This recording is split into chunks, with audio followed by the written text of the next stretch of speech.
पवित्र श्रीमद् भागवत गीता, पवित्र चारों वेद, पवित्र कुरान शरीफ, पवित्र बाइबल, पवित्र गुरु ग्रंथ साहिब, पवित्र कबीर साहिब की वाणी में छुपे हुए गूढ़ रहस्य अर्थात तत्व को जानने के लिए कृपया अवश्य सुनिए जगत गुरु तत्वदर्शी संत रामपाल जी महाराज के मंगल प्रवचन। तैमूरलंग ने सुबह सुबह बकत से राजा का किला घेर लिया जाके और आवाज लगा दी। चारों तरफ घोड़े गूंज रहे हैं। राजा ने कहा अपने मंत्रियों से कि भी किसने आक्रमण कर दिया।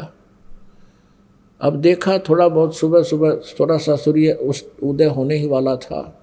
मंत्रियों ने कहा जी ना जाने कितनी सेना है, चारों तरफ से हमें घेर लिया है और सेना का कोई अंत नहीं है, कई हजार नजर आ रहे हैं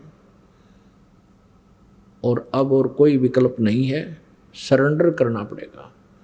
उसने आवाज़ लगा दी कि या तो हथियार डाल दे, सरेंडर कर दे, नहीं तेरे को ख़त्म कर देंगे। राजा ने कहा भाई ठीक, देखा खड़ा होकर सचमुच जहाँ तक देखो सेना सेना दिखा। परमात्मा ने 1000 के 20,000 दिखाई दिए। उस राजा ने तुरंत सरेंडर कर दिया। अब वो पकड़ दिया राजा, उसकी सारी सेना को काबू कर लिया। लेकिन उस समय उसमें दया थी शेष, परमात्मा का आदेश था, उसकी याद थी। उस राजा को उसने मारा नहीं और कहा तू जा चला जा कि तो और अपना करके रोटी खा ले। वो छोड़ दिया, मारा नहीं, लेकिन उसके शासन राज्य पर कब्जा कर लिया। इसी प्रकार फिर दूसरे राजा को कह दिया, संदेशा भिजवा दिया कि या तो सरेंडर कर ले और न युद्ध के लिए तैयार हो जा। उनको पता लग गया भाई जब ईसा पहले वाला जो राजा था वो बहुत शक्तिशाली था उन औरों की दृष्टि में। जब उसी ने सरेंडर कर लिया तो सभी ने कहा कि हम युद्ध नहीं करते, आप हमारा राज्य प्राप्त कर लो। तो उसने उसका भी राज्य प्राप्त कर लिया। करने का भाव ये है, तैमूरलंग दिल्ली पहुंच गया। तैमूरलंग वहाँ से सेना लेकर के दिल्ली तक आ गया। दिल्ली के राजा को भगाकर उसको पराजित करके वहाँ अपना एक नौकर, जैसे वायसराय छोड़ देते थे पहले, ऐसे एक जो है सबॉर्डिनेट बैठा दिया वहाँ पर। उसको राज्य दे दिया वहाँ का कि तू 1 साल में मुझे इतना इतना इसका टैक्स देगा। और वो अंतर्गत रहा, अधीन था उसी के तैमूरलंग। अपनात्माओं तैमूरलंग से लेकर औरंगजेब तक 7 पीढ़ी यानी 7 पीढ़ी ने राज्य किया। औरंगजेब के बाद दिल्ली का जो राज्य था वो छोटे छोटे टुकड़ों में बट गया था। परमात्मा ने एक रोटी खा के तैमूरलंग को 7 पीढ़ी का राज दे दिया। अब यूँ तैमूरलंग बकवादा में पड़ गया, भगवान भूल गया, घड़ी माया होगी थी। फिर परमात्मा मिले इसको, एक दिन शिकार में गया हुआ था ये, और इसको एक चमत्कार किया इसके साथ और इससे पूछा कि तू 2 कौड़ी का आदमी, राज भूल गया भगवान को। उसके बाद तैमूरलंग परमात्मा से अक्षमा याचना की, नए सिरे से उपदेश लिया, फिर अपनी भक्ति अधिकारी बना। और अब कहते हैं जब देखो परमेश्वर कबीर देव जी ने 1 रोटी तैमूरलंग को दी नी, ताते 7 बादशाही ली नी। 1 रोटी खाकर 7 पीढ़ी का राज दे दिया। और श्री कृष्ण जी ने 1 मुट्ठी चावल खाकर केवल 1 मकान बनाया था सुदामा जी का। अपनात्माओं गीता जी अध्याय नंबर 2 के श्लोक नंबर 46 में कहा कि अर्जुन,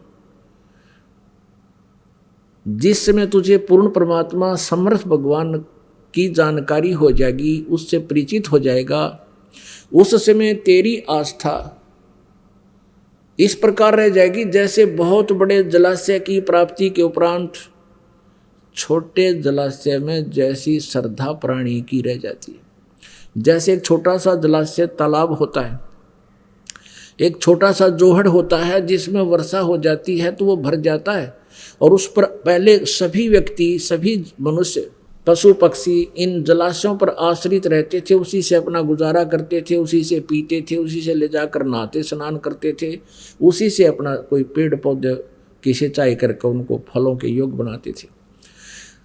और कहते हैं उन व्यक्तियों को जो उस छोटे तालाब पर जलाशय पर आश्रित हैं, यदि उसमें 1 वर्ष वर्षा ना हो तो वो सूख जाए और उसके आश्रित भी पीड़ित हों, उसके आश्रित भी मृत्यु को प्राप्त हो जाएं, प्यास से मर जाएं। और उन व्यक्तियों को कोई बहुत बड़ा जलाशय यानी बहुत बड़ी झील जिसमें 10 वर्ष वर्षा ना हो तो भी जल समाप्त ना हो और उनको वो झील मिल जाए, उसका पता लग जाए जलाशय का, फिर उन व्यक्तियों की श्रद्धा जैसी उन छोटे तालाबों में रह जाएगी। अब अंडरस्टूड है पुण्यात्मा, जिस व्यक्ति ने वो जलाशय मिल गया उस समय में तो तुरंत वहाँ से अपना ठाक गुदड़ और वहाँ पहुँच जाएंगे उस झील के किनारे पर। कोई ना रस जोड़ के ऊपर 1 वर्ष वर्षा ना हो तो भी सूख कर आश्रित भी मरे। कहने का भाव ये है कि उन तालाबों का जल बुरा नहीं था, वो छोटे जलाशय बुरे नहीं थे, लेकिन पर्याप्त नहीं थे। इसी प्रकार ये ब्रह्मा विष्णु महेश, रजगुण ब्रह्मा, सतगुण विष्णु, तमगुण शिव जी और इनके पिता ये ब्रह्म, इनको हम बुरा नहीं कह सकते कि इनमें कोई शक्ति नहीं, लेकिन इनकी क्षमता से हम परिचित हो गए, इनके सामर्थ्य से हम परिचित हो गए कि ये हमें कितना सुख दे सकते हैं। ये हमारे कर्म में परिवर्तन नहीं कर सकते, हमारे भाग्य में जो भी दुख है तो दुख ही देंगे। ये अपनी तरफ से कोई परिवर्तन नहीं कर सकते, इनकी इतनी सामर्थ्य नहीं है, ये प्रारब्ध में परिवर्तन नहीं कर सकते। और समर्थ परमात्मा, पूर्ण परमात्मा कबीर देव जी कहते मासा घटे न तिल बधे, विद ना लिखे जो लेख, साचा सतगुरु मेट कर ऊपर मारे मेखो। समर्थ का शरणाग हो रंग होरी हो, कबू न हो ए काज राम रंग होरी हो। बोलो सतगुरुदेव। परम पिता परमात्मा पूर्ण ब्रह्म सारी सृष्टि के रचनहार कुल मालिक कबीर देव जी, कबीर साहिब जी, ये हम सब आत्माओं के जनक हैं, ये हम सभी के हितैषी हैं। हम सभी आत्माएं पहले परमात्मा के पास सतलोक में रहा करते थे। हम अपनी गलती के कारण यहाँ इस काल के लोक में आ गए। यहाँ आने के बाद हम इसी व्यवस्था में रंगे गए हैं। हमारी बुद्धि यहीं तक सीमित हो गई है। जन्म और मृत्यु तो होता ही है, संतान और उत्पत्ति हमारा परम कर्तव्य है, इनका पालन पोषण करना। और फिर हमारी बेशक मृत्यु हो जावे, कोई दिक्कत नहीं। परमेश्वर कबीर जी पूर्ण ब्रह्म सारी सृष्टि के रचनहार, ये हमें आकर के ज्ञान कराते हैं कि तुम गलत स्थान पर रह रहे हो। कहते हैं आगे गए न बावड़े, रहते भी सब जहाँ, और बिन साहिब की बंदगी कहीं ठोर ठिकाना ना। कि पहले जो मृत्यु को प्राप्त हो चुके वो चले गए, और बाकी जो शेष है उनको भी एक दिन चला जाना है। बिन साहिब की बंदगी, साहिब माने परमेश्वर, सत्य पुरुष, पूर्ण ब्रह्म, कंप्लीट गॉड, पूर्ण परमात्मा की भक्ति बिना कहीं ठोर ठिकाना ना, यानी कहीं पर भी आप जी स्थिर नहीं हो, स्थायी नहीं रह सकते। आज आप अपने परिवार में कितनी अच्छी तरह सेट हो, प्रत्येक प्राणी बहुत अच्छी तरह अपने घर में, परिवार में और समाज के अंदर बहुत खुशी के साथ रह रहा है। और ये पता होते हुए कि हम कभी भी मृत्यु को प्राप्त हो सकते हैं, फिर भी नो प्रॉब्लम, नो टेंशन। या कोई बात हुई? ये एक विशेष विचारणीय विषय है, ये जो हम भूल रहे हैं। यहां हम स्थिर हुए बैठे हैं, हम ये मानकर बैठे हैं कि 80-90 वर्ष तो हम सेट हैं। बताइए क्या थ्योरी हुई हमारी, या क्या सोच हुई? 80-90 वर्ष तो हम सेट हैं, फिर कहाँ होंगे, फिर कहाँ जाएंगे? तो परमात्मा कहते हैं चलने से पहले सोच रे भाई, तुम कहाँ करोगे विश्राम। कोई भी प्राणी घर छोड़ने से पहले किसी दूर देश में जाता है तो पहले ही वो आइडिया लगा लेता है कि किसी धर्मशाला में रुकूंगा, या कोई रिश्तेदार या मित्र प्यारे का कोई एड्रेस, उसका पता नोट करता है, वहाँ रात काटूंगा। परमात्मा कहते तुम संसार छोड़कर जाते हो, कभी चिंता ही नहीं करते कि आगे हमारा कहाँ विश्राम होगा।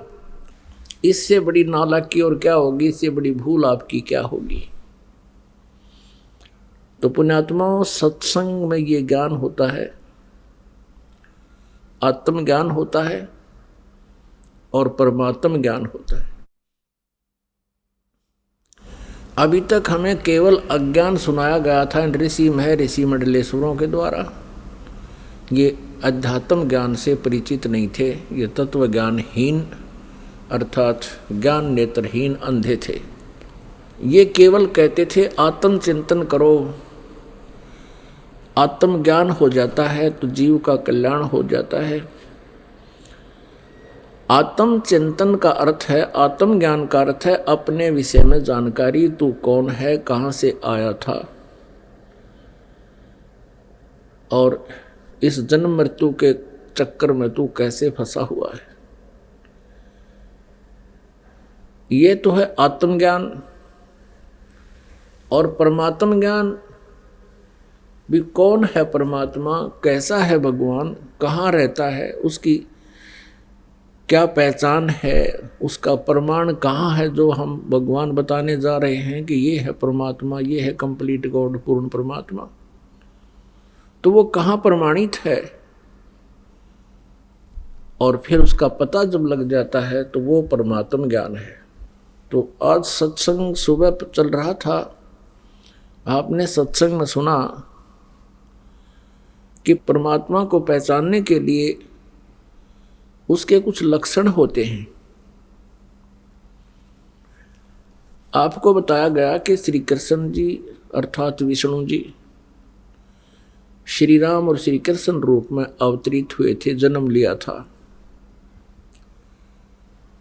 और उन्होंने जो लीलाएं की उन्हीं के आधार से हमने उनको भगवान मान लिया।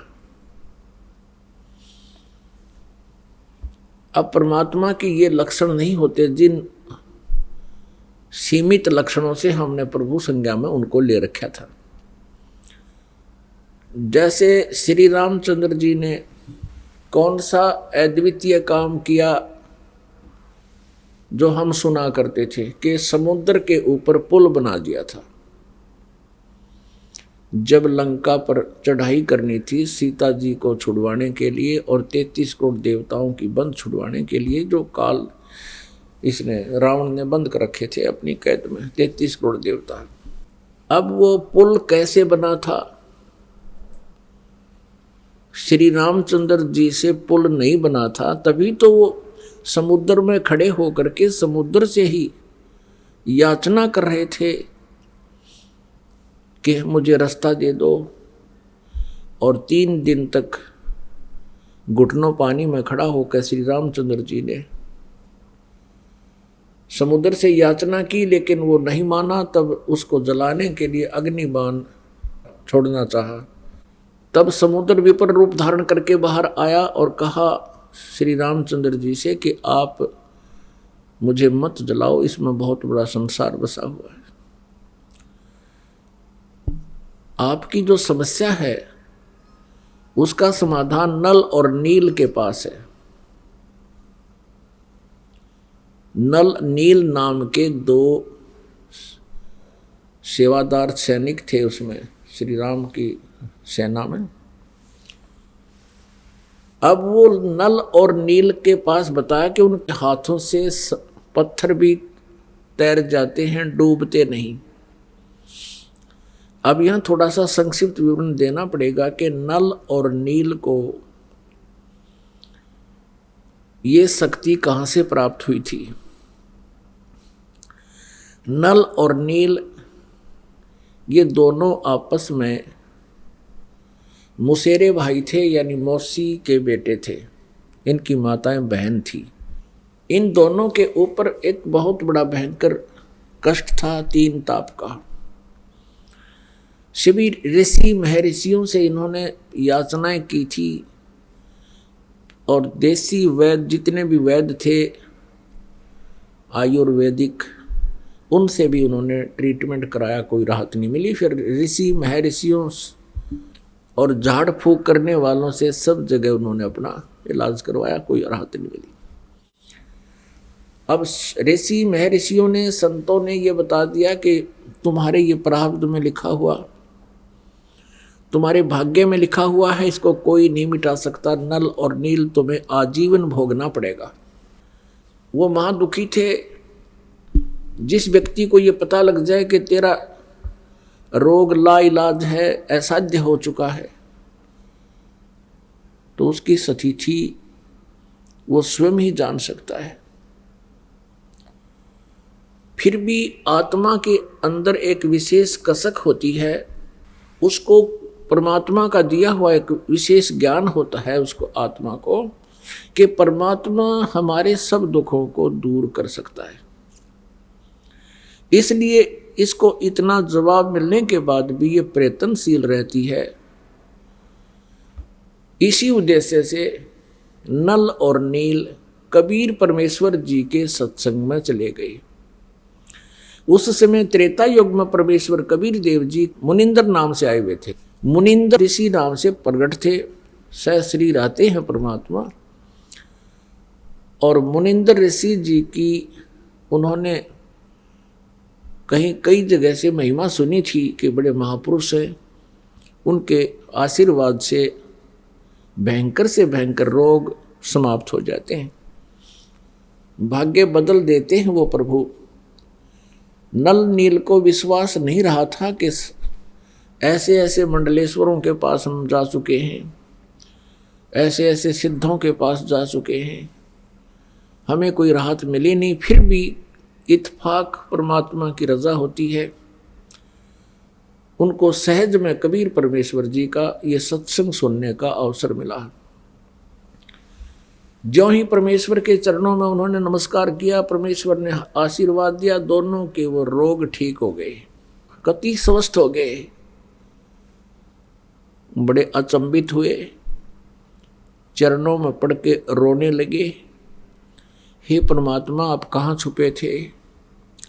सारी कहानी बताई कि हमारे को सब ने ये जवाब दे दिया था कि अब तुम्हारा कहीं इलाज नहीं है। हे परमेश्वर आपने बहुत दया करी हम दुखी दीनों पर। तब परमेश्वर ने कहा बेटा ये तो एक कष्ट दूर हुआ है, आपके भाग्य में तो बहुत कष्ट हैं, असंग जन्मों से तुम जन्म और मर रहे हो। उसका परमानेंट ट्रीटमेंट ये है कि आप उपदेश लो हमारे से, अन्यथा और इससे भयंकर आपत्ति भी आप पर आ सकती है। अब नल नील ने कहा भगवान हम आपके शिष्य, आप हमारे गुरु, हमें उपदेश दे दीजिए। परमेश्वर ने उपदेश दे दिया और कहा बेटा सत्संग में आते हैं साधु संत भक्त, कोई रोगी बीमार, क्योंकि कबीर परमेश्वर के पास भी दुखी प्राणी ज़्यादा आते थे, कोई लंगड़े लूले, कोई अंधे गूंगे, कोई वृद्ध बीमार। तो कहते थे भगवान के भाई इनकी सेवा किया करो, परमात्मा की आत्माएं हैं। तो नल और नील वृद्धों के, बीमारों के बर्तन कपड़े साफ करने के लिए सत्संग के दौरान, सत्संग के दिनों में जब वो वहाँ आकर भंडारा होता था वहीं रुकते थे। दरिया के किनारे सत्संग हुआ करते थे। तो वो क्या करते थे, उनके बर्तन कपड़े ले जाते। पहले साबुन वगैरह होते नहीं थे, पहले कपड़े को बहुत देर तक जल में गीला करना पड़ता था और बर्तनों को भी ऐसे ही पहले पानी में भिगो दिया करते थे। तो दरिया के किनारे उन कपड़ों को वो दोनों कुछ पत्थर के नीचे दाब देते थे और जल में भिगो देते थे। ऐसे ही बर्तनों को पानी में डबो करके रख देते थे। वो सत्संग में सुने हुए चर्चाओं पर विचार करते थे, परमात्मा के द्वारा दिए गए वचनों पर विचार करते थे और फिर अपनी सतिथि पर भी वो प्रतिदिन जो है चिंतन करते थे। हमारी क्या बुरा हाल था, हमारा कोई जीवन नहीं था नल नील, आपस में बतलाते थे। परमात्मा आए हैं, जनता पता नहीं कब समझेगी, कहते हैं कोई मानता नहीं है। इस तरह की चर्चा वो किया करते थे। इतने में क्या होता कि कुछ तो कपड़े बह जाते पानी में जो वहाँ भिगो रखे थे, कोई बर्तन बह जाता था, उनको पता नहीं चलता। वो जितने भी शेष बचे होते उनको धो मांज कर लाकर रख देते। किसी का कपड़ा नहीं, किसी का गिलास नहीं, किसी की थाली नहीं, क्योंकि सब अपने अपने बर्तन साथ लेकर जाते थे। तो वो कहने लगे, भाई हमारे बर्तन इतने लेकर गए थे, तुम वापस कम लाए हो, अब हम गरीब, हम कहाँ जाएं। कोई कहता हमारे वस्त्र ऐसे थे, आप वापस पूरे नहीं लाए हो। अब वो ये कहते कि हम तो जितने ले गए थे उतने ही लाए हैं। नल नील ये कहते थे कि जितने हम लेकर गए थे हम तो सभी ले आए, वहाँ कोई नहीं रहा है। जो जल में बह जाते थे उनका ज्ञान नहीं होता था। तो भक्तजन कहने लगे, भैया आप हमारी सेवा मत करो, हम तो परेशान हो गए, अब हफ्ता 5-4 दिन रुकने हैं, अब कहाँ से कपड़े लाएं, कहाँ से बर्तन लाएं हम। लेकिन वो हाथ जोड़कर कहते थे कि अब के हम बहुत सावधान होंगे, आप गुरुदेव को ना बताना, नहीं तो हमारी सेवा छीन ली जाएगी। और उनको ये डर था कि कहीं परमात्मा हमसे रुष्ट हो जाए और सेवा छीन ले तो हम कहीं फिर से उसी प्रकार कष्ट ना आ जाए हमारे पर, उसी तरह दुखी ना हो जाए। तो उन्होंने कुछ दिन फिर नहीं उनको बताया, तो फिर भी वो दुखी होकर आखिर में परमात्मा से उन्होंने अर्ज करनी ही पड़ी। परमेश्वर मुनिंदर जी के सामने कहा कि गुरुवर, ये नल नील की इरादा तो है अच्छा कि ये सेवा करें, लेकिन भगवान ये हमारे वस्त्र ले जाते हैं। वहाँ देखने वालों ने बताया कि ये वहाँ बैठ कर के परमात्मा की चर्चा करने लग जाते हैं, कपड़े और बर्तन दरिया में बह जाते हैं। हमारी इतनी अर्ज है, इनसे प्रार्थना, इनसे आदेश दे दो, ये हमारे वस्त्र और कपड़े ना ले जाओ, हम अपने आप कर लेंगे जैसा हमसे बनेगा। इनका इरादा गलत नहीं प्रभु, ये ध्यान मस्त हो जाते हैं, आपके वचनों को सुन सुनकर गदगद होते हैं, कभी रोते हैं, कभी हंसते हैं। जब नल और नील को ये पता चला कि आज तुम्हारी शिकायत हो गई है और गुरुदेव कहीं तुम्हारी सेवा ना छीन लें और नाराज ना हो जाए, हाथ जोड़कर खड़े हो गए। कहने लगे, प्रभु अवश्य हमसे भूल बनी होगी, लेकिन हमारा इरादा ठीक है प्रभु, हम चाहते हैं सेवा करें। और परमात्मा के चरणों में गिरकर रोने लगे कि हमारी सेवा ना छीनना परमेश्वर, हम बहुत ध्यान देंगे। वो शिकायत करता कहते, भगवान ये प्रत्येक बार ऐसा ही बोलते हैं और ये वहाँ जाकर के भूल जाते हैं, भगवान की चर्चा में ये ज़्यादा ही मस्त हो जाते हैं, इनके बस की बात नहीं। तब परमात्मा ने देखा और कहा कि बेटा तुम्हारी सेवा नहीं छीनते, खूब सेवा करो। आशीर्वाद दे दिया कि आज आपके हाथ से जल के अंदर कोई भी वस्तु नहीं डूबेगी, पत्थर भी क्यों ना हो। उस आशीर्वाद से, उसके बाद परमात्मा के आशीर्वाद से नल और नील के हाथों से छोड़ा गया पत्थर भी जल पर एज इट इज रुक जाता था, चाहे उसके ऊपर कोई खड़ा हो जाए। और तो कहना ही क्या, कपड़े थाली वो एज इट इज वहीं रहते थे जब तक वो स्वयं उठा नहीं लेते। तो उनकी समस्या हल हुई। इस चीज का पता था इस समुद्र देव को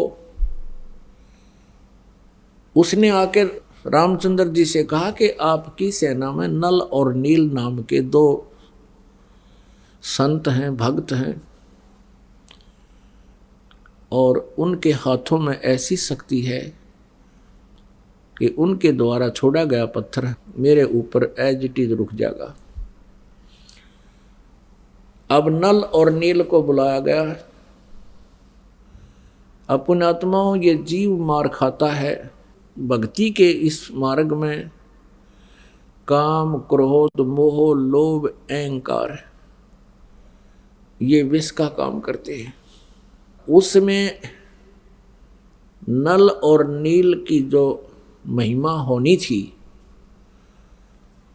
उसको देखकर नल और नील बड़े प्रसन्न हो गए, फूले नहीं समाये कि हमारे को भगवान श्री रामचंद्र जी ने पुकारा है। और कहा रामचंद्र जी ने कि भी क्या तुम्हारे हाथों से पत्थर तैर जाते हैं? दोनों ने कहा हाँ जी। कहा भी ठीक है, हमें एक एक्सपेरिमेंट करके दिखाओ, ट्राई करो। उन्होंने उठाया, पत्थर जल पे रखा, वो डूब गया। नल ने रखा वो भी डूब गया, नील ने रखा वो भी डूब गया।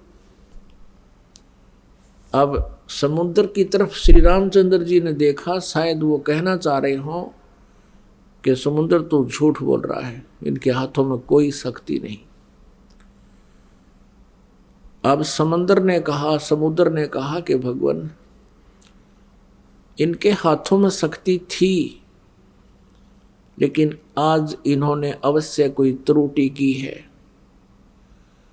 तब समुद्र ने कहा कि नल नील, आज तुमने क्या गलती कर दी? दोनों ही वो बहुत अचंभित थे कि आज क्या हो गया हमें। फिर उनको याद आया कि आज हमने अपने गुरुदेव को याद नहीं किया। अब यहाँ मार खाता ये प्राणी, उन्होंने ये सोच लिया कि यदि हम अपने गुरुदेव से अर्ज करेंगे तो रामचंद्र जी और ये सेनानियों सोचेंगी इनके पास शक्ति नहीं, ये कहीं और से मांग कर लाए। इस अभिमानवश उन्होंने अपने मालिक को याद नहीं किया, परमेश्वर को, और अपनी प्रभुता दिखानी चाहिए। वो उनके हाथों से वो पावर गई। अब समस्या ज्यों की तो तब नल और नील ने परमात्मा को याद किया, मुनिंदर जी को याद किया। गुरुदेव अक्षमा करो, हमसे कोई भूल बनी है, अक्षमा करो, हमसे कोई भूल बनी है। और श्री रामचंद्र जी पर तो दुख का पहाड़ टूटा हुआ था, उसने भी अर्ज की परम पिता से, परमेश्वर से। हम सभी आत्माएं उसी परमेश्वर की हैं। और पुण्यात्माओं कहते हैं, जहां जन की महिमा सुनो तहां मैं गवन करंत, तो मुझे पुकारते हैं। पिछले संस्कारी कोई हंस होते हैं, उनके लिए भी कहते हैं, मैं तुरंत वहां पहुंच जाता हूं। मुनिंद्र रूप में परमेश्वर कबीर जी सामने आते हुए नजर आए। नल और नील का ध्यान उधर गया जिधर परमात्मा आ रहे थे, दृष्टि गई उधर, देखा कि गुरुदेव आगे, गुरुदेव आगे, वो आगे महाराज, वो आगे महाराज। सभी ने देखा, एक टक सामने एक महापुरुष ऋषि आ रहे हैं। नल और नील ने दंडवत प्रणाम किया। श्री रामचंद्र जी ने भी चरण लिए। श्री रामचंद्र जी ने कहा कि भगवान, आज आपके शिष्यों से ये पत्थर नहीं तैरे, जल के ऊपर पत्थर नहीं तैरे। परमेश्वर ने कहा कि आज के बाद इनके हाथों से ये तैरेंगे भी नहीं, क्योंकि इनके अंदर अभिमान आ गया, ये भूल गए भगवान को। ये स्वयंभू बनना चाहते थे, आज के बाद इनके हाथों में कोई पावर नहीं रहेगी। अब परमात्मा याद दिलाते हैं कि जैसे माता गर्भ को रखे यतन बनाए, ठेस लगे तो क्षीण होवे तेरी ऐसे भक्ति नसाए। जैसे माता, गर्भवती माता पेट में बालक होता है, वो बहुत चिंतित रहती है। रात्रि के समय करवट लेते समय भी वो उधड़क जाती है कि कहीं मेरे बच्चे पर जोर तो नहीं आ गया, मेरा गर्भ नष्ट तो नहीं हो जाएगा। चलती है तब भी ऊंचे नीचे पर पैर रखकर बहुत ध्यान से चलती है, कहीं मेरा बच्चा, मेरा गर्भ ना खराब हो जाए। तो ऐसी सावधानी करने से माता अपने गर्भ को प्रफुल्लित करके एक लाल प्राप्त कर लेती है, बेटी या बेटा। तो यहां परमात्मा कहते हैं जैसे माता गर्भ को राखे यतन बनाए और ठेस लगे तो छिन्न हो तेरी, ऐसे भक्ति जावे। तो इस प्रकार आप जी ने अपनी भक्ति को बचा के रखना है।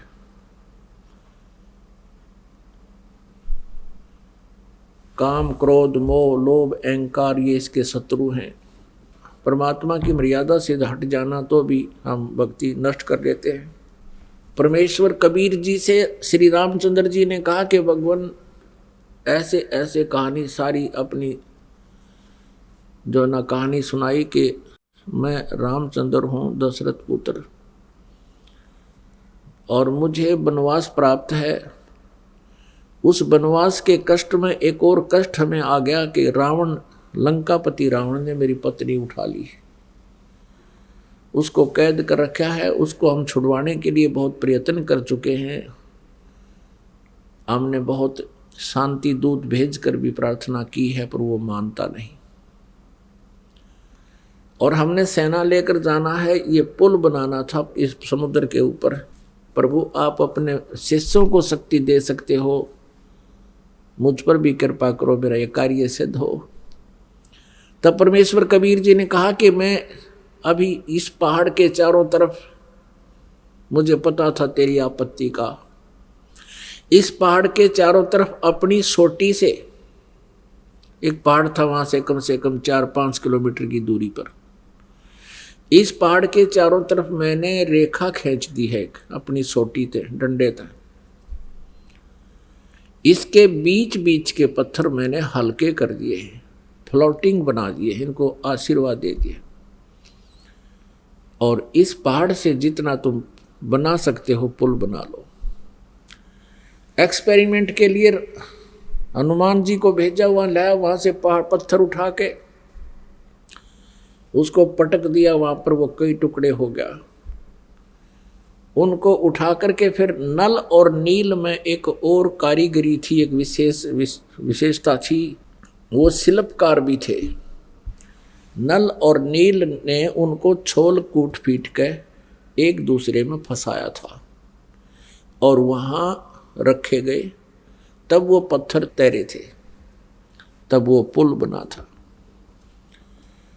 अब हम सुना करते थे जैसे हनुमान जी क्या करते थे। हनुमान जी पत्थर वहाँ से, क्योंकि 4-5 किलोमीटर से उठा के लाना था और पुल के ऊपर भी आगे चल चल के डालना था, लंबाई बहुत बढ़ती चली गई थी। हनुमान जी क्या करते थे, पत्थर पर राम लिख लेते थे, राम,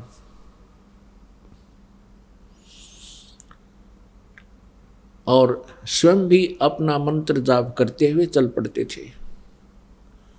अपने आत्मा हनुमान जी श्री रामचंद्र जी को एज ए राम नहीं पूजा करते थे, क्योंकि जिस समय सुग्रीव को हनुमान जी मिले थे, उस समय वो पहले ही राम राम जप रहा था। तो वो उनका एक नित्य नियम था। कबीर साहब कहते हैं, आप राम कहे ओरा राम कवावे, और जिस मुख राम ना उचरे ता मुख फेर कवावे। जैसे हम बोलते हैं सत साहिब, तो सामने वाला भी कहेगा सत साहिब। सत साहिब का अर्थ होता है अविनाशी परमात्मा। राम कहो साहिब कहो। अब पहले राम राम बोलते थे तो सामने वाला भी राम राम बोलता था। जैसे कोई कहता था चाचा राम राम, तो वो 2-3-4 बार बोल जाता राम राम राम राम राम राम भाई राम राम। तो ऐसे इस उद्देश्य से हनुमान जी लिख लेते थे राम, और जो भी वो मंत्र जाप करते थे सामने वाला भी कोई पढ़ता वो भी समझ जाता कि राम शब्द लिखा है, राम का अर्थ है राम राम। यानी अपने मंत्र को जाप करते रहो, भगवान को याद रखो, वो लिखने का उद्देश्य ये था। और कोई यूँ कहे कि हनुमान ने श्री राम नाम लिख दिया इसलिए पत्थर तिर गए, हनुमान जी वहीं थे, श्री राम वहीं थे। अब पहले हम क्या सुना करते थे कि श्री रामचंद्र जी ने पुल बना दिया समुद्र पर। कभी हम सुनते थे कि नल नील ने पुल बना दिया। नल नील को एक ऐसी शक्ति थी, उनके हाथों से पत्थर तैर जाया करते। फिर हनुमान जी ने राम नाम लिख दिया इसलिए पत्थर तैर गए। कोई सिर पैर नहीं था इन बातों का, ये लोक वेद था। यदि नल नील के हाथों में पावर थी और उसने तैर गए थे तो हनुमान जी ने राम नाम लिखने की क्या जरूरत पड़गी। फिर श्री रामचंद्र जी का क्या सहयोग रहा उसमें, पुल के बनाने में कौन सा आशीर्वाद रह गया उनका, जब वो तो आप याचना कर रहे थे समुद्र से। तो पुण्यात्माओं कहते हैं जगत का पेखना पेख्या धनी का नाम ना लेखा। जगत का पेखना पेख्या धनी का नाम ना लेखा। कि धनी माने उस समर्थ भगवान का तो कितना जिक्र भी नहीं। जगत का पेखना पेख्या के उसने न्यू कर दिया। हनुमान ने राम नाम लिख दिया, पत्थर तिर गए। नल नील के हाथ में शक्ति थी, पत्थर तिर गए। रामचंद्र जी ने पत्थर तिरा दिए। कहते हैं जगत का पेखना पेख्या, एक दूसरे को तुम कह रहे उसने ऐसे कर दिया, और जिसने ये किया उसका जिक्र भी नहीं। धनी का कि तो नाम ना लेखा। अब परमात्मा कबीर जी बताते थे, समझाया करते, काटे बंधन विपत में कठिन कियो संग्राम, चिन्नो रे नर प्राणिया ये गरुड़ बड़ो के राम। हम क्या सुना करते थे, कहते नागफास एक जो है यंत्र छोड़ दिया नागफास, क्योंकि सिद्धि से लड़ाइयाँ हुआ करती थी पहले, सिद्धि से तीर चलते थे। वो नागफास एक ऐसा यंत्र था, उसमें से कहते हैं और कई हजार लाखों करोड़ों नाग उत्पन्न हो गए, सांप। और उन सर्पों ने रामचंद्र जी, लक्ष्मण, हनुमान, अंगद समेत पूरी सेना को जकड़ दिया, जैसे ईंख बांध दिया करें। नो हाथ और चारों तरफ सांप लिपट गए, उनका कत्ती नीचे लेकर ऊपर तक ऐसे फड़ कर गया। हाथ नो के नो रह गए सबके, यानी पूड़ी सी बांध के खड़ी कर दी। अब कहते हैं उस समय गरुड़ को याद किया श्री रामचंद्र जी ने, गरुड़ पक्षी को, और गरुड़ पक्षी ने आकर फिर वह सांप काटे, वह सर्प काट दिए सारे। तब भगवान श्री राम बंधन मुक्त हुए। अब परमात्मा कबीर जी कहते हैं, अरे तुम्हारे हृदय माथे की कहाँ गई, विवेकहीन हो गए तुम। काटे बंधन विपत में कठिन कियो संग्राम, और चिन्हो रे नर प्राणिया ये गरुड़ बड़ो के राम। ये तुम्हारे राम को भी जिसने बंधन मुक्त किया, जिसकी बंध छुड़वाई, तो गरुड़ बड़ा हुआ कि तुम्हारा यू राम बड़ा हुआ। कहते समुद्र पाट लंका गयो, सीता को भरतार, अगस्त ऋषि ने ये सातों पी लिए, इनमें कौन करतार। तुम एक बात से ये मानते हो कि भगवान श्री रामचंद्र जी ने समुद्र पर पुल बना दिया अपनी शक्ति से, तुम्हारी बात बड़ी कर लेते हैं। यदि आप इसी आधार से इनको समृद्ध शक्ति मानते हो कि समुद्र के ऊपर से पुल बना लिया, और इस समुद्र को, सातों समुद्रों को अगस्त ऋषि ने पी लिया था एक के घूंट में, और जो श्री रामचंद्र जी के लिए पहाड़ हो रहा था उसको समुद्र पुल बनाने मुश्किल हो रही थी उसको, तो इनमें कौन करतार। अगस्त ऋषि शक्तिशाली हुआ, श्री रामचंद्र हुआ जिसने 7 समुद्र पी लिए, अगस्त ऋषि ने।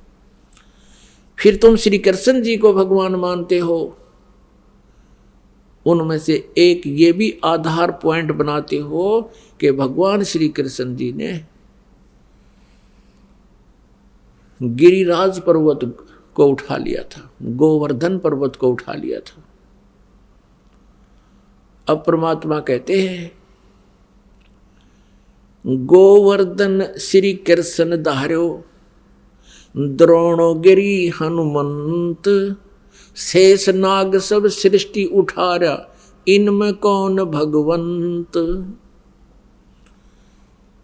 हनुमान जी ने तो द्रोणागिरी पर्वत पहाड़ उठाया, श्री कृष्ण जी ने गोवर्धन उठा लिया। और तुम लोक वेद सुनाते हो, तुम्हारी पौराणिक कथाएं हैं, पौराणिक के शेष नाग ने सारी सृष्टि, सारे ब्रह्मांडों को अपने सिर पर धर रखा, वो अपने फन पर रखे हुए हैं। फिर तुम उस शेष नाग बड़ा हुआ, तुम्हारा श्री कृष्ण बड़ा हुआ, जिस पृथ्वी के ऊपर एक छोटे से टुकड़े को श्री कृष्ण ने उठाया और इस पृथ्वी समेत उठा रहा शेष नाग, तो कौन भगवान हुआ। अपने आत्माओं, तत्व ज्ञान के अभाव से हम अभी तक उआ बाई का ज्ञान सुना करते थे। इन ऋषि महर्षियों को, मंडलेश्वरों को और इन ब्रह्मा विष्णु महेश को अध्यात्म ज्ञान का बिल्कुल भी पता नहीं। पुण्यात्माओं, ये शब्द आज से 600 वर्ष पहले परमात्मा कबीर जी ने कहा था कि माला घाल हुए हैं मुक्ता, ये सटदल उआ बाई बकदा। इनको कोई ज्ञान नहीं है, ये उआ बाई बक रहे हैं, इनको वेद ज्ञान नहीं है। अब यहां थोड़ा सा प्रमाण देंगे आपको कि ब्रह्मा विष्णु महेश जी को भी ज्ञान नहीं, क्योंकि श्री ब्रह्मा जी को इस ब्रह्मांड के अंदर सबसे अधिक ज्ञाता माना जाता है वेदों का। और ब्रह्मा जी से ही ज्ञान सुना श्री विष्णु जी ने, और ब्रह्मा जी से ही ज्ञान सुना श्री शिव जी ने। अब अपने पुराणों में, अपने ही सदग्रंथों में प्रमाण आपको दिखाएंगे कि न तो श्री विष्णु जी को आत्मिक वेदों का ज्ञान नहीं था, न ब्रह्मा जी को, और न ही सतयुग के ब्राह्मणों को। जब सतयुग के ब्राह्मणों को नहीं पता, ऋषियों को, ऋषि को होते ब्राह्मण को, तो फिर और अन्य युग वालों का तो जिक्र छोड़ दो। अब आपको दिखाते हैं श्री देवी भागवत। गीता प्रेस गोरखपुर से प्रकाशित है। इसके कौन है संपादक? संपादक है हनुमान प्रसाद पोदार, चिमनलाल गोस्वामी। प्रकाशक एवं मुद्रक हैं गीता प्रेस गोरखपुर, गोविंद भवन कार्यालय, कोलकाता का संस्थान है। ये इनके फैक्स और फोन नंबर है। ये देखिएगा, इस पवित्र पुराण के पहले स्कंद में श्रीमद् देवी भागवत पृष्ठ नंबर 28 पर नारद जी और व्यास जी की गोष्ठी हो रही है। Vyas ji is the writer of 18 Purana and ये चारों वेदों का, गीता जी का और इन 18 पुराणों का, श्री सुधा सागर का ये व्यास जी राइटर है, लेखक है। और ये नारद जी से वार्ता कर रहा है। नारद जी ने कहा, महाभाग व्यास जी, तुम इस विषय में जो पूछ रहे हो ठीक यही प्रश्न मेरे पिताजी ने भगवान श्री हरि से किया था। नारद जी के पिताजी हैं ब्रह्मा जी। देवादि देव भगवान जगत के स्वामी हैं। लक्ष्मी जी उनकी सेवा में उपस्थित रहती हैं। दिव्य कौस्तुभमणि उनकी शोभा बढ़ाती है। वे शंख चक्र गदा लिए रहते हैं, पीताम्बर धारण करते हैं, 4 भुजाएं हैं। यानी पूरी डेफिनेशन बता दी, विष्णु जी हैं। वे चराचर जगत के आश्रयदाता हैं, जगत गुरु एवं देवताओं के भी देवता हैं। ऐसे जगत प्रभु भगवान श्री हरि महान तप कर रहे थे, विष्णु जी तपस्या कर रहे थे, उनकी समाधि लगी थी। यह देखकर मेरे पिता ब्रह्मा जी को बड़ा आश्चर्य हुआ।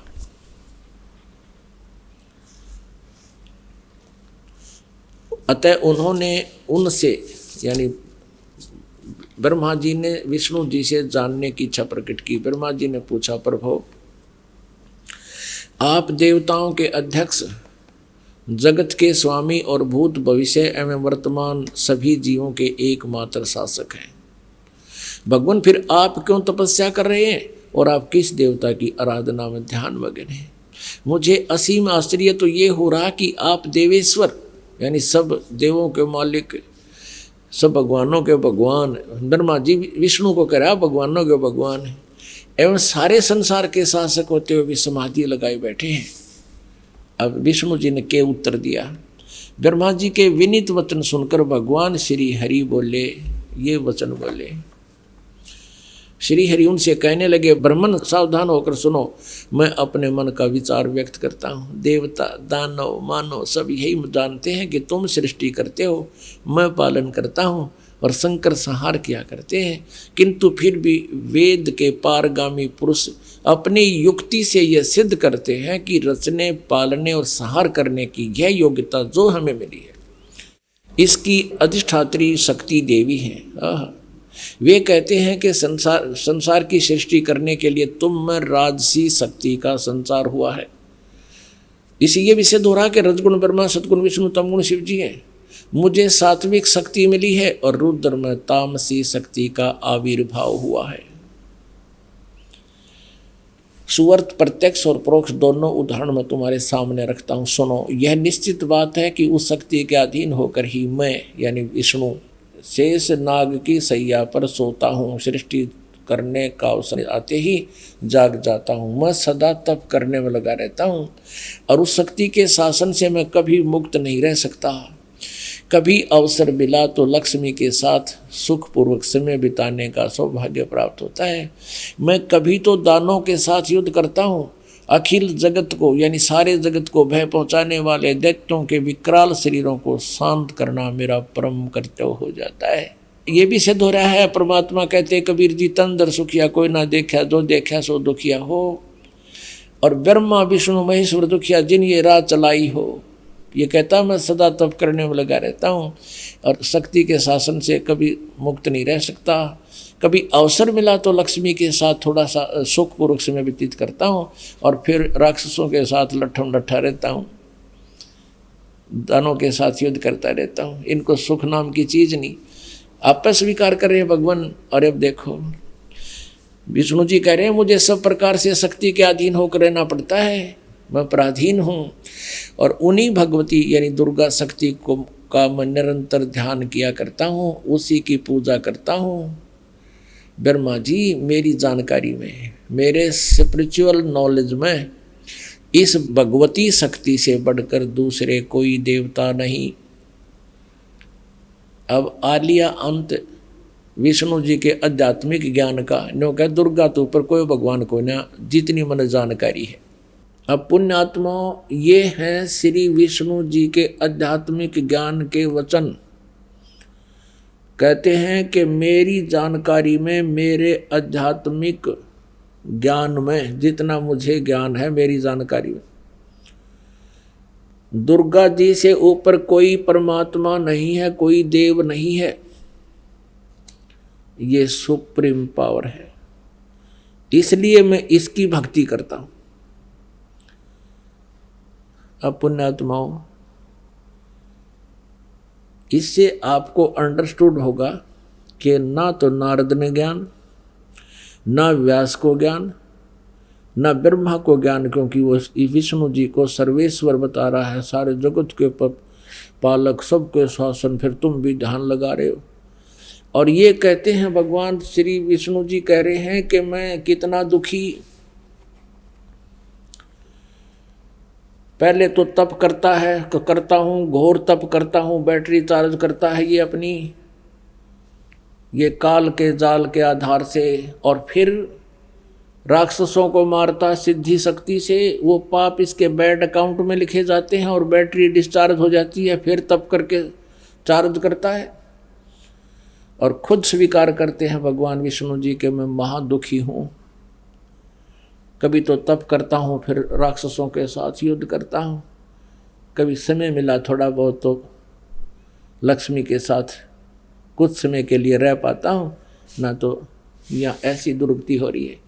और यहाँ परमात्मा कहते हैं तन दर सुखिया कोई ना देखा, जो देखा सो दुखिया हो, उदय अस्त की बात करे मैंने सब का करा विवेका हो। कहते हैं साच कहूँ तो जग नहीं मानने, पर झूठ कही ना जाई हो, ये ब्रह्मा विष्णु शिव जी दुखिया जिन ये राह चलाई हो। अब पहले तो हमारा नाम जो थी ब्रह्मा विष्णु महेश भी कैसे दुखी, अब ये स्वयं स्वीकार कर रहे हैं भगवान श्री विष्णु जी। पहले तो घोर तप करता हूँ, तप करना कोई बालकों का खेल है, सारे पसीने छूट जाए, हरकती आंत इकट्ठी हो जाए आदमी की, और फिर लड़ाई करे। लड़ाई तो एक गेला तेरी नू का मन दस बहुत गुणों के साथ युद्ध करना पड़ता राक्षसों के साथ, तो इनको कहाँ सुख हुआ। तो इससे आपको पता लग जाएगा कि आप कितने सुखी हो सकते हैं इस लोक में। हम जिनको हम सुप्रीम पावर मान्या करते थे, जिनको हम महासुखी मान्या करते थे, भगवान मान्या करते थे, ये आप पर महा दुखी। और फिर इनके स्पिरिचुअल नॉलेज का अपना पता लग गया, आध्यात्मिक ज्ञान का। श्री विष्णु जी को कितना ज्ञान कि मैं देवी तो ऊपर को भगवान ने ना जानता। अब श्री देवी जी क्या कहती हैं 562 पृष्ठ पे देखिएगा, हिमालय को उपदेश दे रही हैं श्री देवी दुर्गा जी। कहती हैं हिमालय को और ब्रह्म के बारे में जानकारी दे रही है। 7वां स्कंद, ये 7वां स्कंद संक्षिप्त देवी भागवत 562 पृष्ठ पे है। देवी के द्वारा हिमालय को ज्ञानोपदेश और ब्रह्म स्वरूप का वर्णन। अब श्री देवी जी कहने लगी पर्वतराज, अब पहले तो यह अपनी बताती है कि मेरी भक्ति करत इतनी कर, लेकिन इसके मोक्ष मोक्ष कुछ को न्या। अब कहती है उस ब्रह्म का क्या स्वरूप है, यह बतलाया जाता है, जो प्रकाश रूप सबके अत्यंत समीप में स्थित हृदय रूप गुहा में स्थित होने के कारण गुहाचर नाम से प्रसिद्ध है और महान पद अर्थात परम प्राप्य है। वह समस्त प्रजा के ज्ञान से परे है और किसी की बुद्धि में आने वाला नहीं है, यह तुम जानो। जो प्रकाश रूप, जो सूक्ष्म से भी अत्यंत सूक्ष्म, जिसमें संपूर्ण लोक और इन लोकों में निवास करने वाले प्राणी स्थित हैं, वही यह अक्षर ब्रह्म है। अब यहाँ ब्रह्म के स्थान पर अक्षर ब्रह्म कह रही है, और वही सबके प्राण है, वही सबकी वाणी है, वही सबके मन, और वही परम सत्य और अमृत अविनाशी तत्व है। सौम्य उस वेदने योग्य लक्ष्य का तुम वेदन करो, मन लगाकर उसमें तन्मय हो जाए। सौम्य उपनिषद में कथित महान अस्त्र रूप धनुष लेकर अब यहाँ आ जाते हैं। ये धनुष था, इनका पर्वण बता दिया, जीवात्मा बाण है और ब्रह्म उसका पाणा उद्देश्य, यानी ब्रह्म की साधना करो, ओम का जाप करे, जीवात्मा करे। अब दुर्गा फाइनल करती है कोई पूजा नहीं करनी, मेरी भी नहीं करनी, उस एकमात्र परमात्मा को ही जाने, दूसरी सब बातों को छोड़ दे। यही अमृत रूप परमात्मा के पास पहुंचाने वाला पुल है। ओहो, समझ कर दिया कि और सब छोड़ दो पूजाएं, संसार समुद्र से पार होकर अमृत स्वरूप परमात्मा को प्राप्त करने का ये सुलभ साधन है। आगे देखो, इस आत्मा का ओम के जप के साथ ध्यान करो, इससे अज्ञान में अंधकार से सर्वथा परे और संसार समुद्र से पार उस पार जो ब्रह्म है उसको पा जाओगे, तुम्हारा कल्याण हो। और वो कहाँ रहता है? वह यह सबका आत्मा ब्रह्म ब्रह्मलोक रूप दिव्य आकाश में स्थित है, यानी ओम नाम से ब्रह्म प्राप्ति है और ब्रह्मलोक प्राप्ति है। अब ब्रह्मलोक में चले जाओगे, ओम नाम का जाप करो। ये दुर्गा जी बता रही है। अपने आत्माओं, दुर्गा जी ने बता दिया कि ब्रह्म इज कंप्लीट गॉड, इसकी भक्ति करो, इसका ओम नाम है, ब्रह्मलोक में चले जाओगे। बस अब गीता जी अध्याय नंबर 8 के श्लोक नंबर 13 में गीता ज्ञानदाता ये ब्रह्म है, श्री कृष्ण जी में प्रवेश करके बोल रहा है ये, और वो कह रहा है कि ओम इति एकाक्षरम ब्रह्म व्यवहारन माम अनुसमरण ये प्रयाति तजंदेहम स याति परमाम गतिम। मुझ ब्रह्म का, माम ब्रह्म, मुझ ब्रह्म का ओम एक अक्षर है, यह है बस, नथिंग एल्स। उच्चारण करके सिमरण करता हुआ ये प्रयाति तजंदेहम, जो शरीर छोड़कर जाता है, स याति परमाम गतिम, वो इस ओम से मिलने वाली परम गति को प्राप्त होता है। वो परम गति क्या है? ब्रह्मलोक प्राप्ति है। 8वें अध्याय के 16वें श्लोक में गीता ज्ञानदाता ये ब्रह्म कहता है कि ब्रह्मलोक पर्यंत भी सभी पुनरावृत्ति के अंदर है। जो ब्रह्मलोक में गए हैं उनका भी जन्म और मृत्यु होगा ही होगा, वो पूर्ण मोक्ष प्राप्त नहीं करते। ब्रह्मलोक भी जाने के बाद वापस प्राणी आते हैं। और गीता जी अध्याय नंबर 4 के श्लोक नंबर 5 और 9 में अपने आप कहता है गीता ज्ञानदाता के अर्जुन तेरे और मेरे बहुत जन्म हो चुके हैं, तू नहीं जानता है। गीता जी अध्याय नंबर 2 के श्लोक नंबर 12 में खुद कहता गीता ज्ञानदाता कि अर्जुन तेरे और मेरे पहले भी जन्म हुए थे, तू ना ये ना समझ के हम और ये राजा लोग केवल अभी विद्यमान हैं, हम पहले भी थे आगे भी होंगे। यानी जन्म मृत्यु आपकी हमारी सदा बनी रहेगी। गीता जी अध्याय नंबर 8 के श्लोक नंबर 1 में अर्जुन ने पूछा कि भगवान आपने 7वें अध्याय के 29वें श्लोक में जिस तत्ब्रह्म के बारे में कहा कि तत्ब्रह्म को जानकर और जो आध्यात्मिक पूरे आध्यात्मिक ज्ञान से परिचित हो जाते हैं, तत्ब्रह्म से परिचित हो जाते हैं और सब कर्मों से परिचित हो जाते हैं, वो केवल जरा और मरण से छूटने का ही प्रयत्न करते हैं। तो वो किम तत्ब्रह्म 8वें अध्याय के प्रथम मंत्र में पूछा। गीता ज्ञानदाता ने 8वें अध्याय के 3रे श्लोक में उत्तर दिया कि वो परम अक्षर ब्रह्म है। 8वें अध्याय के 5 और 7 में अपनी साधना के लिए कहा कि तू मेरी भक्ति कर, मुझे प्राप्त होगा। 8वें अध्याय के 8, 9, 10 श्लोक में कहा कि उस परम अक्षर ब्रह्म की जो साधना करता उसको प्राप्त होगा। अध्याय नंबर 15 के श्लोक नंबर 1 से लेकर 4 और 16 और 17 में 3 प्रभु बताए हैं। उल्टे लटके हुए संसार रूपी वृक्ष, ये संसार रूपी वृक्ष है, जड़ उसकी पूर्ण परमात्मा समझो। तीनों गुण रूपी शाखा, रजगुण ब्रह्मा, सतगुण विष्णु, तम गुण शिवजी रूपी शाखाएं जानो। और जो संत उल्टे लटके हुए संसार रूपी वृक्ष के सभी विभाग बता देगा, जड़ कौन है, तना कौन है, डार कौन है, शाखा क्या है और पत्ते कौन है, सवेदवित, वो तत्वदर्शी संत है।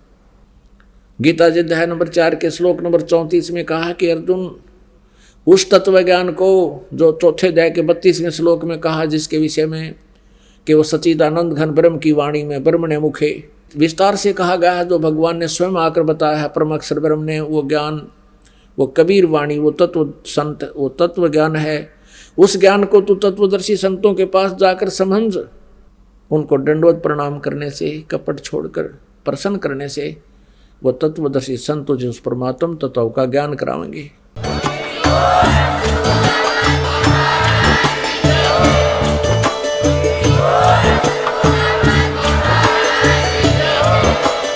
आप सुन रहे थे जगत गुरु तत्वदर्शी संत रामपाल जी महाराज जी के मंगल प्रवचन। अधिक जानकारी के लिए विजिट कीजिए हमारी वेबसाइट www.jagatgururampalji.org। संत रामपाल जी महाराज जी के शुभ आशीर्वाद से पूरे विश्व भर में 500 से भी ज्यादा नाम दीक्षा केंद्र हैं, जिन पर संत रामपाल जी महाराज जी द्वारा ऑनलाइन निःशुल्क नाम दीक्षा दी जा रही है। अपने नजदीकी नाम दीक्षा केंद्र का पता करने के लिए संपर्क करें 8222880541।